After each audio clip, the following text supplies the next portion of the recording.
Exam structure ఒకసారి check చేసుకుంటే AP set అనేటువంటి ఎగ్జామ్ 2 పేపర్స్లో జరుగుతుంది. దీన్నే పేపర్ 1, పేపర్ 2 కేటగిరీ కింద డివైడ్ చేశారు. పేపర్ 1 అన్నప్పుడు దీన్ని జనరల్ పేపర్ అని, పేపర్ 2 అన్నప్పుడు సబ్జెక్ట్ స్పెసిఫిక్ కింద పేపర్ 2 అని క్లాసిఫై చేశారు.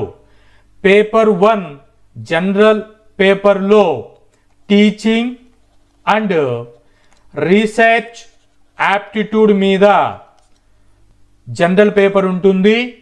ఈ జనరల్ పేపర్ అనేటువంటిది all category and all students compulsory attend అవ్వాల్సి ఉంటుంది.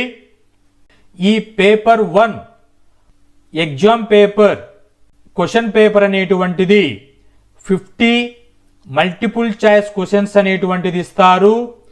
ఈచ్ క్వశ్చన్కి 2 మార్క్స్ క్యారీ ఫార్వర్డ్ అవుతాయి. అంటే పేపర్ 1 100 మార్క్స్కి ఉంటుంది. టైం డ్యూరేషన్ వచ్చేసి 1 అవర్ పీరియడ్ ఇస్తారు. పేపర్ 2 విషయానికి వస్తే 100 మల్టిపుల్ చాయిస్ క్వశ్చన్స్ ఉంటాయి. ఈచ్ క్వశ్చన్కి 2 మార్క్స్ క్యారీ ఫార్వర్డ్ అవుతాయి. సో టోటల్గా 200 మార్క్స్కి పేపర్ 2 ఉంటుంది. టైం డ్యూరేషన్ వచ్చేసి 2 అవర్స్ టైం ఉంటుంది.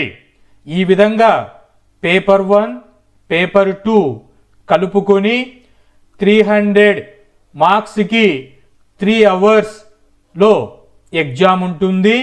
ఈ ఎగ్జామ్ అనేటువంటిది ఆన్లైన్లో కండక్ట్ చేస్తారు. దీన్నే computer based test, CBT test అని చెప్తారు.